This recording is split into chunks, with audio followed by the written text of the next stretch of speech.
Halo semuanya, kembali lagi di channel Kevin Jonathan, si Kera Sakti. Sorry. Jadi, guys, kita bakal update seputar cryptocurrency khususnya untuk Bitcoin. Dan mungkin kenapa Bitcoin ETF approve tetapi BTC-nya masih di situ-situ aja, mungkin sedikit mulai melempem juga. Dan tapi kenapa altcoin-nya malah pump habis-habisan. Nah, kita bakal bahas secara teknikal dan mungkin sedikit fundamentalnya. Maksudnya lebih ke arah kenapa logiknya bisa sampai seperti itu, ya. Dan mungkin sebelum itu jangan lupa klik tombol subscribe dan klik tombol like untuk selalu support channel ini dan jadi mood boosterku untuk selalu tiap harinya update tentang cryptocurrency untuk kalian semua. Dan ya guys, ini WTW subscribersku kan tinggal 10 orang subscribers itu bakal jadi 2100. Kalau udah 2100 dan kelipatan 100 berikutnya, kita bakal bahas price calculation altcoin. Jadi kira-kira altcoin itu bisa realistisnya sampai berapa sih dari versiku. Ya, so jangan lupa klik tombol subscribe-nya ya dan klik tombol like untuk setiap videonya. Dan ini adalah Instagramku, jangan sampai salah karena takutnya banyak yang penipuan. Ini TikTokku, dan di sini juga sudah banyak beberapa video-video yang lama yang aku post dulu tentang price calculation. So kalau kalian mau lihat bisa langsung di TikTok, dan jangan lupa follow TikTok karena abis video ini aku upload aku bakal live di sana. Dan ini adalah Twitterku, jangan lupa di follow ya kalau kalian mau dapatin seputar semua tentang uh, Bitcoin dari versiku di Twitter juga. Dan kita bakal lihat trading volume. Wow, akhirnya trading volume balik ke 20 miliar dolar lagi, 24 miliar dolar ya, miliar dolar. Dan kita akan melihat kira-kira seperti apa teknikalnya. Tapi buat info aja buat teman-teman bahwa dari semalam aku sebenarnya udah info dan udah share tentang BTC kayaknya udah bakal di approve, potensi di approve karena udah masuk ke SEC. Dan terus juga altcoin spot chill at any price now. I said that di jam setengah dua. Dan aku bilangnya alt spot bukan BTC ya, karena bahkan di grupku WhatsApp aku juga call-nya adalah semuanya lebih ke arah ke ini ya, ke altcoin. Kalian bisa lihat di sini ya. So everything yang aku share di sini kalian bisa lihat.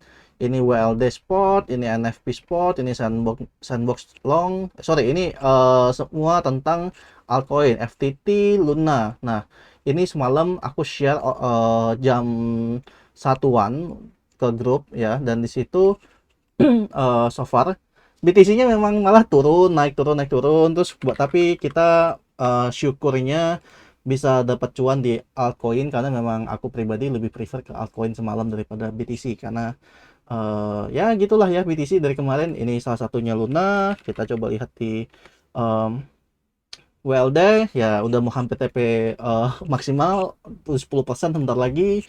And then what else? NFP semalam juga aku call. Let's see. Nah, ini juga udah berapa persen nih? Udah 10% lebih. Terus sandbox ya. Sandboxnya kurang lebih seperti ini. Ya, hampir TP. Oke. Terus FTT ini semalam aku call semua. Aku nanya juga ke grup kalau ada yang masih bangun nggak. Terus orang everyone bilang ya ya masih masih gitu. Jadi makanya aku share outlook. Tapi FTT not that good sih kayaknya ya. Coba lihat. Aku nggak ingat soalnya. Ya masih di situ-situ aja FTT ya. FTT USDTP. Nah, FTT-nya di sini. Oh, udah TP juga malah. Udah TP juga ternyata. So, ya so far semalam tradingannya majority udah naik 10% lebih. Udah TP sebagian. So, ya congrats buat grup premium ya. Buat teman-teman yang mau join ke grup member premium, jangan lupa ada di deskripsi, kalian bisa join kontak admin aja di Telegram, oke? Dan ya pasti spesialnya adalah kalian bakal langsung chat personal sama aku kalau kalian join ke grupku, dan kita bakal belajar langsung. Ada juga course yang untuk investasi dan untuk trading, kalian bisa pelajari semuanya langsung dari sana. So kita lanjut ke BTC. Kenapa aku bahas altcoin? Karena aku mau share ke kalian. BTC-nya begini tetapi altcoin-nya pada pump gitu. Jadi aku pengen share ke kalian apa sih kira-kira dan bagaimana updatean BTC setelah ETF. Sebenarnya lebih ke arah setelah BTC approve hari ini, kok kayak gini hasilnya nggak sesuai mungkin harapan kalian semua.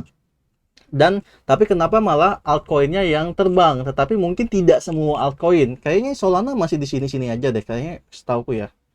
Nggak yang naik signifikan. Nah, dia masih mirip, pergerakannya masih mirip Solana sama dengan BTC somehow. Ya. Oke, tuh kalian lihat kan patternnya mirip-mirip kan. So, kalau kalian nonton videoku kemarin ya yang di roadmap ya, kan aku bilang kan, kalau BTC-nya di approve ETF, beli di berapapun harganya. Kenapa? I mean bukan beli di berapapun harganya. Kalau dia turun pun itu malah chance kalian buat buy lebih banyak ya. And anyway like, dan kenapa? Karena for long term udah pasti bagus, logikanya gitu kan. For long term udah pasti bagus. Dan artinya somehow Amerika atau SEC juga sudah mengakui bahwa BTC bisa diperdagangkan, ya kan? Dan ya kemarin kalau kalian ingat, kalau kalian nonton videoku yang baru kemarin ini, aku bahas di sini ada pola inverted cup and handle, dan again dia mantul lagi di area sini ya, di area 447 ya. Dan aku bilang karena aku expect ini kan, aku expect ada potensi inverted cup and handle seperti ini. Dan ini udah achieve kemarin. Dan ya, sekarang yang aku takutkan sebenarnya sedikit ya, walaupun memang BTC-nya sudah terlihat maksudnya BTC approve ETF gitu. So, apakah BTC tidak akan terjadi penurunan sekali lagi? Belum juga, nggak bisa dibilang begitu juga sih, karena bisa dikatakan bahwa news jelek kapanpun bisa lagi datang kan. Jadi hati-hati aja. Ya, jadi bisa aja tiba-tiba oh ada problems di BTC ETF or something, atau mungkin ada news jelek lah kan. BTC cryptocurrency sangat-sangat sensitif dengan bad news kan. Dan ya kita bakal lihat secara weekly. Nah, weekly ini sebenarnya sudah cukup menarik teman-teman. Aku sempat bikin area penting. Kita buka lagi ya area penting. Nah, for your information, kita bakal buka lagi area penting ini. Ya, kita bakal buka area penting ini. Bahwa kalian ingat nggak dari beberapa episode, mungkin sebulan 2 bulan terakhir, 2 bulan terakhir kurang, ya, bahwa aku bilang di sini ada supply 48.200. Sebenarnya nggak eksak 48.200 sih ini, karena ini kan rada naik ya. Mungkin aku turunin dikit sekitar 48.000 lah. Intinya mengarahnya ke sini guys, ke yang bagian ini ya. Nah, for your information, saat ini BTC-nya sudah touch ke area 48.000. Oke. Nah, kalian harus tahu bahwa di sini ada area supply ya. Area supply itu apa? Area supply itu adalah biasanya kita sebut mungkin area yang dulunya itu menjadi buangan, makanya ketika sekarang orang mau buang barang biasanya melihat dari patokan historical, dan itu sangat terjadi, sering banget terjadi. Contohnya kita bisa lihat yang di sini nih ya, area ini itu terbuang dari sini gitu kan. Nah, jadi kurang lebih seperti itu. Di teknikal itu memang hal yang sering terjadi guys, kayak gini kan. Ini tuh ya. Nah, memang begitu. Ada teknikalnya, ada caranya begitu biasanya. Kita bilang supply area. Nah, sekarang BTC itu somehow dia kepentok ya, kepentok kan. Nah, tapi apakah BTC nggak bisa naik lagi kok? Bisa aja, bisa aja. Tetapi aku udah nggak expect sampai halving itu bakal sampai ke ATH. Kenapa? Karena kalau dia udah sampai ATH duluan, justru aku takut di halving. Takutnya malah didamin. Karena kalau sampai sebelum halving dia udah ATH ya. Tapi di sini my point, di sini ada another supply area. Oke. Ini ada another supply area yang aku bakal plotin itu around sekitar 50.700 sampai 53.000. Itu adalah supply area BTC yang nextnya akan menjadi target berikutnya jika BTC-nya mampu breakoutin 48.000. Tetapi jika tidak mampu, maka ini adalah menjadi target penurunan dia saat ini, yang dimana untuk bisa mencari higher low. Kira-kira sampai mana targetnya? Let me see. Aku tarik ini sedikit. Terus yang ini juga aku tarikin sedikit. Aku perlu adjustment karena kenaikannya sudah sedikit berubah di sini dan di sini. Oke. So, kalau kalian tanya, kok kira-kira gua kalau mau antri BTC bisa antri cicil di mana? make sure kalian antrean pertama itu kalau dapat ya di 41.600 itu boleh cicilan pertama, dan kedua, nah ini masih adalah ya titik spot 1 2 3 4. Nggak tahu kapan bakal terjadi, tetapi ini akan menjawab pertanyaan kalian jika BTC terjadi koreksi bisa cicil di area mana. Nah ini untuk menjawab pertanyaan kalian ya, dan gua nggak bakal ubah ini, dan gua bakal selalu adjustment. I mean setiap kali ada perubahan price actionnya. So semoga ini membantu ya. Terus kita bakal lihat secara daily, sorry, secara daily. Ini aku bakal hilangin dulu area pentingnya. Oke. Secara daily, so far ini masih area-area kemarin lah. So aku bakal no comment dulu ya. No comment dulu. Mungkin kita lihat 4 jam. Nah, di sini kalian somehow udah mulai terlihat kan ada pola yang di mana tunggu ya. Ini yang kemarin ya. Oke. Somehow ini menjawab pertanyaan apa? Yang kemarin kan aku sempat plotin ini kan, garis yang putih ini, ya.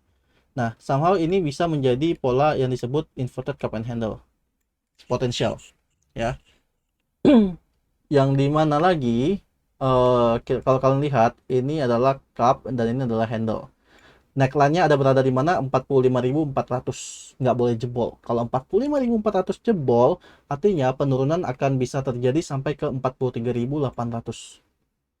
Buat kalian kalau mau ambil tipis-tipis, that's fine. Kenapa? Karena ini adalah area demand. Ya kalau kalian mau ambil tipis-tipis BTC, kalau sambil menunggu BTC 41.000, 37.000, kalau sampai terjadi ya, kalau enggak ya berarti kalian bisa ngambil pelan-pelan juga lah tipis-tipis ini. Anggaplah 1%, dan target cash flow cash kalian yang mau kalian ambil 1% kalau setiap sampai sana gitu ya, atau mungkin mau ambil 5% di sini, fine, that's okay gitu ya. Karena kalau kalian yakin bahwa BTC akan bisa sampai ke 100.000 dolar, walaupun sebenarnya di halving ini aku not sure bahwa BTC bakal sampai ke 100.000, karena target aku 88.000 aja udah sangat-sangat ya mungkin itu targetku ya, topnya ya. Kalau sampai dikasih lebih ya aku anggap bersyukur aja atau itu bonus. Tapi for me, I think aku pribadi bakal lebih prefer di tahun ini kita bakal naiknya sampai 88.000, karena jumlah duitnya beda sih teman-teman ya, jumlah duitnya beda. Dan menurutku kayaknya apa namanya, ya mungkin halving tahun ini tidak bakal semeriah tahun sebelumnya. Kenapa? Karena tahun-tahun sebelumnya itu kan meriah karena COVID kan, orang-orang jadi pengen berinvestasi gitu. Sedangkan sekarang orang-orang udah mulai kerja, orang-orang udah mulai lebih aware bahwa invest dan trading itu cukup berbahaya. Jadi greedy yang di saat sebelumnya membuat mental atau trauma di tahun sekarang gitu. Jadi I mean khususnya untuk Indonesia juga ya. Jadi kayaknya nggak bakal, menurut aku ya itu tidak bakal sebesar kemarin lah hopium ya, atau hype-nya. So yang harus dijaga again ya, ini nggak boleh jebol 45.400, nggak boleh jebol. Once ini jebol, target penurunan bisa sampai ke 43.800. Itu area demand-nya. Terus area 1 jamnya gimana? Ya masih mantul-mantul di 45.400 ini guys. Ya. Cuman ya tetap 44.700 ini target apa dia cukup kenceng ya nahannya ya di sini ya. Ya. Dan aku takutnya tuh tiba-tiba ada drama sih guys. Tiba-tiba ada drama, tiba-tiba brum turun gitu kan. So, now kira-kira mungkin yang dari sisi perspektifku, kenapa sih BTC-nya di situ-situ aja dan malah justru malah lebih ke arah turun, tetapi altcoin-nya justru malah kebanyakan naik kan, sampai 10%, sampai 5 sampai 10%, bahkan ada yang udah 20%. Auction, kalian tahu auction yang dari dulu kita bahas itu udah naik 30-40% semalam.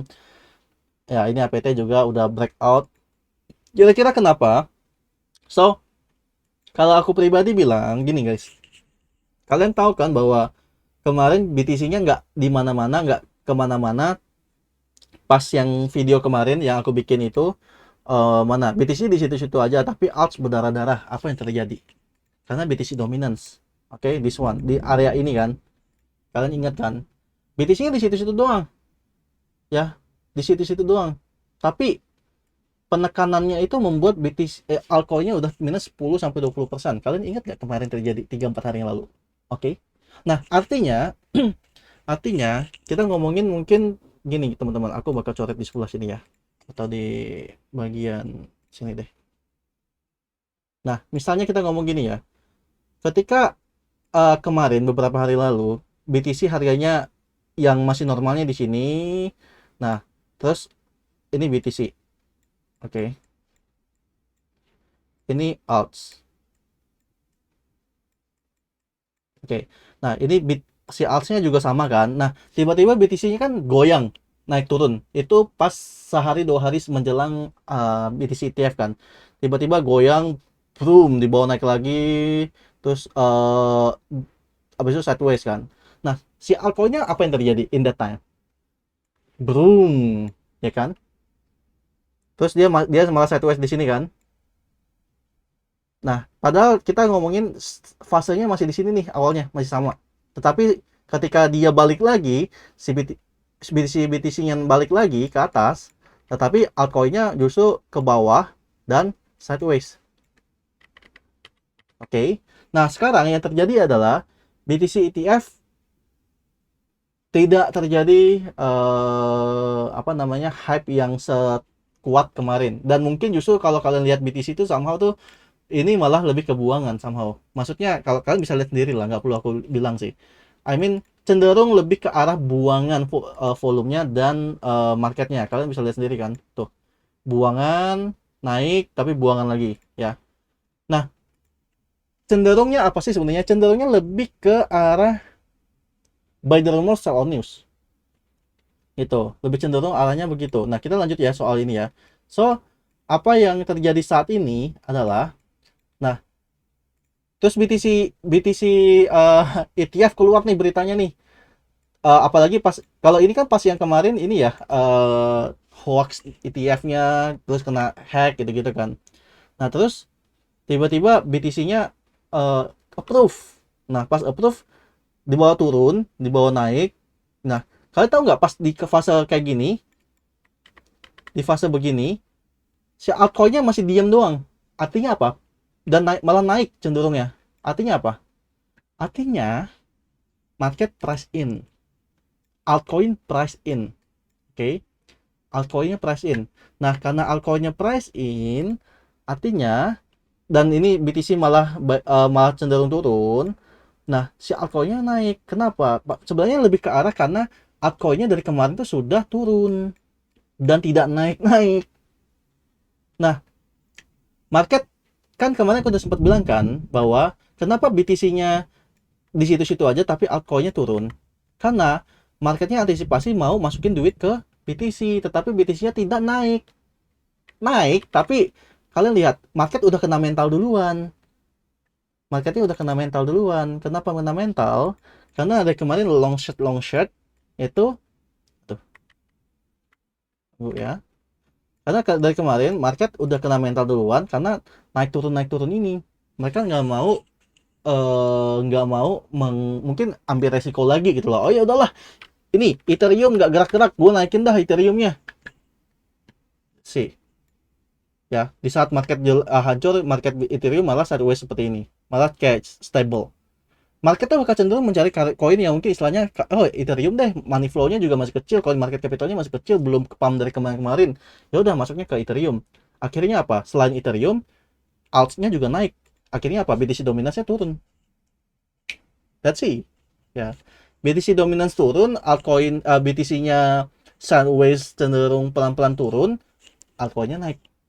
Karena BTC dominance adalah mempresentasikan tentang volume trading BTC atau volume trading BTC sama volume trading alts. Semua alts. Itu sekarang lebih dimenangkan dominasi, kalau turun berarti didominasi sama alt. Begitu, ya. Jadi so far kurang lebih alasannya gitu. Nah, sekarang gimana kok istilahnya? Apakah BTC akan di situ-situ doang ceritanya kan? Apakah BTC akan di situ-situ doang?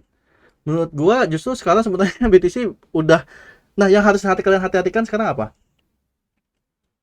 Apa berita berikutnya yang akan menjadi estafetnya BTC, pegangannya BTC, bahwa BTC akan tetap berada di sini. Kenapa? Karena kalau sampai tidak ada pegangan, tidak ada good news lagi, tidak ada estafet news, BTC nggak bakal bisa bertahan lama di sini. Pasti BTC money flow-nya bakal pindah. Kalian tahu kan, balik lagi money flow alt season. Kalian harus tahu money flow-nya dari BTC pindah ke Ethereum. Nah, sekarang terjadinya apa di Ethereum? This one. Dari Ethereum nanti bakal pindah ke large cap. Habis large cap bakal jadi mid cap yang punya potensi atau strong fundamental. Habis itu alt season. Semua kripto bakal bermain. Nah, ini yang terjadi sama BTC saat ini.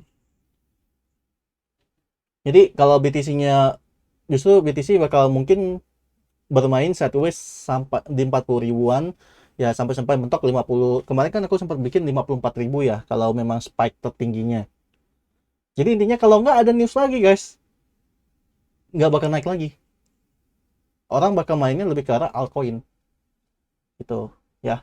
Jadi aku pribadi juga ya udah spekulasi altcoin aja yang menarik saat ini. Ya salah satunya koin yang dari kemarin aku bahas. Ada Bonfida, NFP, ada yang lagi masih murah ya, Bonfida, NFP, WLD masih oke, apalagi Cyber masih oke. Itu adalah koin-koin yang low cap tetapi potensial strong fundamentals dengan narasi-narasi yang akan terjadi. Dan nanti setelah subscribersku mencapai 2100, aku bakal bahas price calculation NFP. Next kalau 2200, 2300, 2400, setiap 100 naik aku bakal bahas price calculation sesuai dengan apa yang paling banyak di request sama kalian. Ya. So, kurang lebih seperti itu kenapa reason dari aku pribadi BTC-nya justru melempem, ETF di approve tetapi altcoinnya yang bermain bukan BTC yang bermain, dan justru harus berhati-hati dengan BTC, tiba-tiba nanti bakal ada news yang mungkin ya tidak ada sambutan sih. That's it. Ya, thank you for watching guys. Jangan lupa klik tombol subscribe dan klik tombol like untuk selalu support channel ini, karena tanpa like kalian, tanpa support kalian, tanpa subscribe kalian, aku bukan siapa-siapa, dan dari sanalah aku menjadi mood booster untuk post tentang seputar cryptocurrency di sosialku, channelku, dan semoga kalian suka tentang semua yang aku share dan semoga berguna buat kalian semua ya. Thank you semua, selamat sore, sampai jumpa lagi di video berikutnya. Aku mau live TikTok dulu, bye bye.